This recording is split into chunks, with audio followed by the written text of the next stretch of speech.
gerçekleşmiş olan Kobani protestoları nedeniyle 20 arkadaşımız gözaltına alındı. Bu 20 arkadaşımızın içerisinde 8 kadın arkadaşımız vardı. Bu kadın arkadaşlarımız ekolojist, aktivist, akademisyen, feminist, Kürt kadın mücadelesi yürüten arkadaşlarımız, Alevi, genç kadın arkadaşlarımızdı. Yani HDP'nin bütün çoğunluğunu temsil eden, bunu ortaya koyan arkadaşlarımızdı. 6 yıl önce Kobani protestoları gerçekleşmişti. 6 yıl önce bugünlerde Kobani barbar IŞİD çeteleri tarafından saldırı altındaydı. 6 yıl önce Kobani barbar IŞİD çeteleri tarafından saldırı altındayken oradaki kardeşlerimiz, yoldaşlarımız katliamla yüz yüzeyken AKP iktidarı buna seyirci kalmakta ısrarcıydı.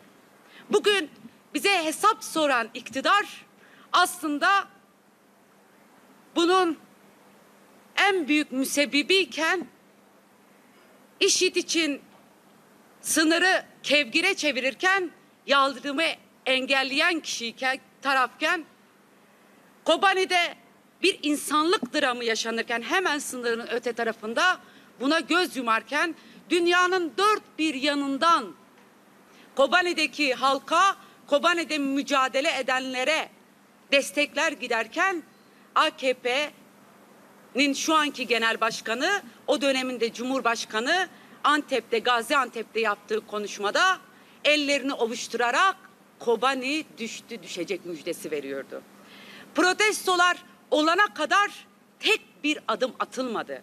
Protestolar gerçekleştirilene kadar iktidar tarafından bu insanlık dramına, bu katliama karşı en ufak bir söz söylenmedi. Protestolar başladı.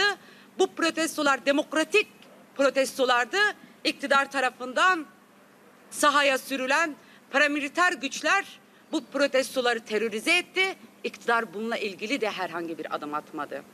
Bu protestoları terörize eden, provoke eden kişilere karşı herhangi bir adım atmadı. Bütün bunları görmezden gelen iktidar tekrar yargıyı bir sopaya çevirerek HDP'ye karşı bir intikam operasyonu gerçekleştirdi. Bizi yıldıramaz. Baskılar bizi yıldıramaz.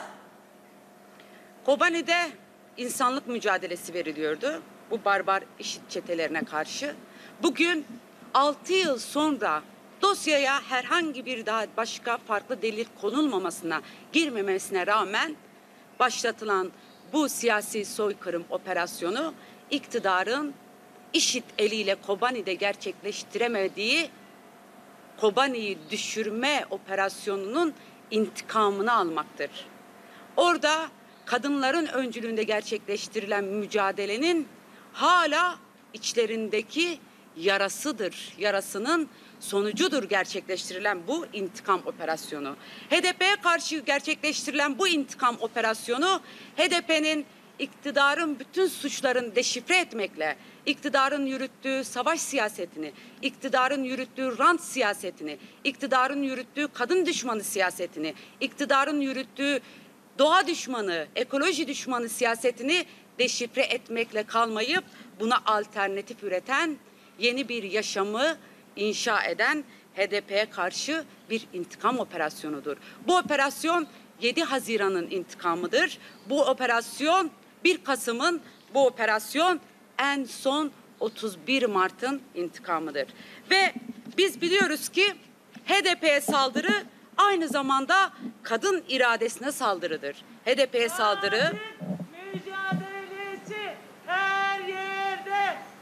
Kadın mücadelesi her yerde. Kadın mücadelesi her yerde. bugün HDP'ye son 5 yıl içerisinde gerçekleştirilen saldırılar kadın dayanışmasına saldırıdır. Kadın örgütlülüğüne saldırıdır. bin bir emekle yürüttüğümüz kadın mücadelemize saldırıdır. HDP'nin iktidarın kadın düşmanı politikalarını teşhir ettiği içindir bütün bu saldırılar.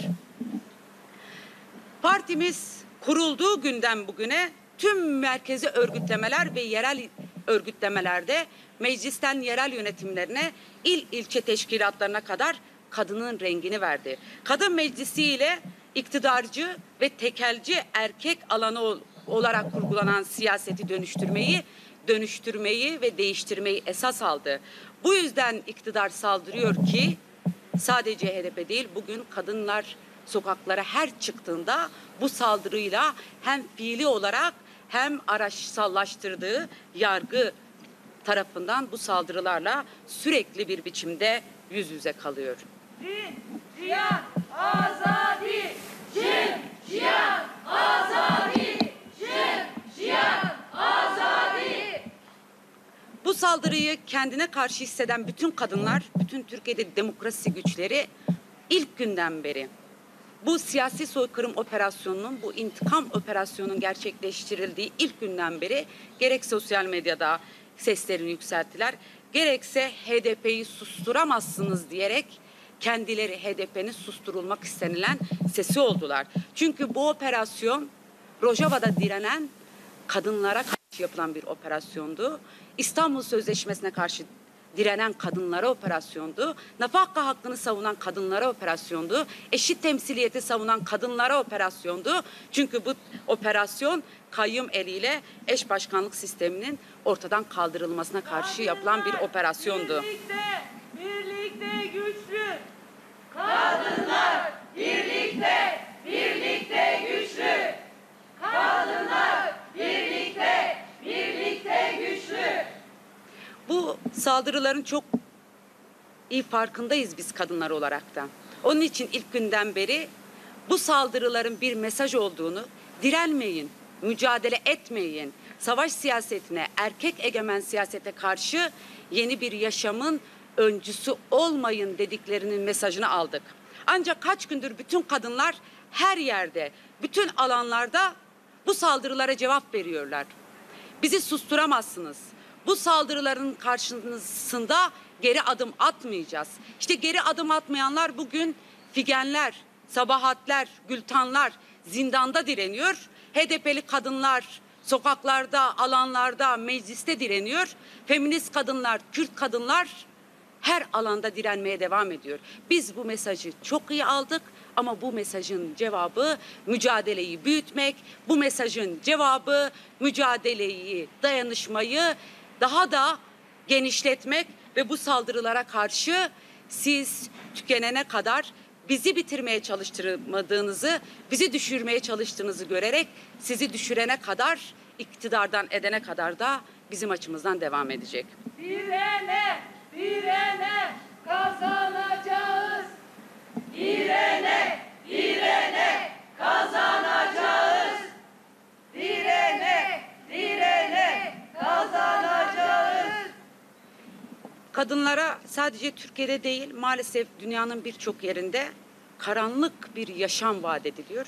Bu karanlık yaşamı kabul edin. Bu karanlık yaşam içerisinde size sunulan çerçevede yaşayın deniliyor.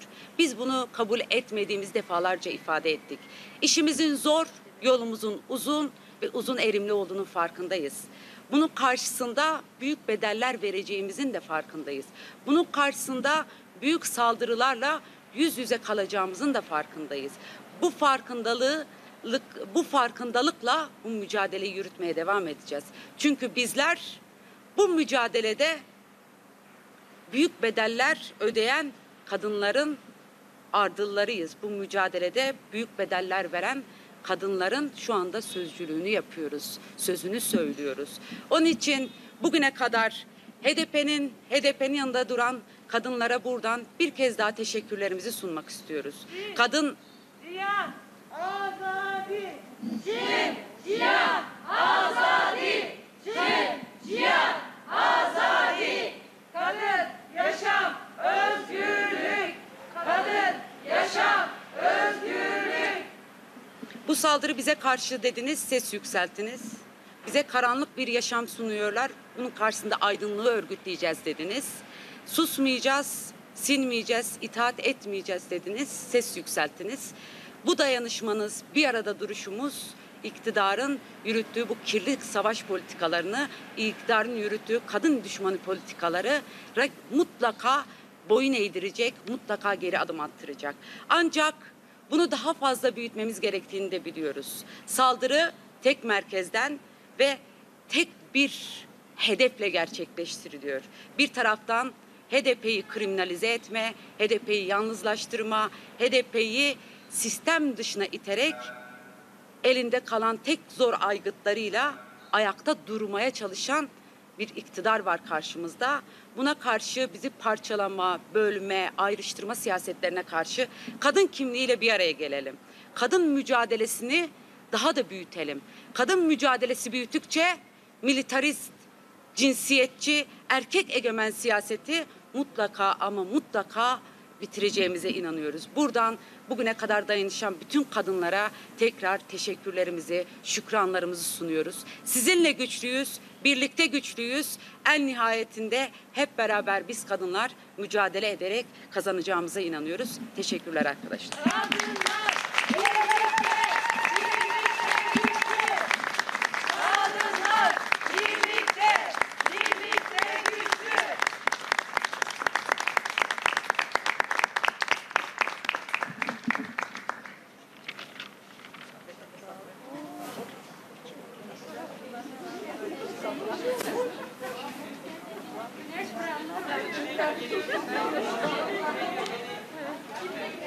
Merhaba, nasıl? İyisin? Nasıl zayıf olmuşsun?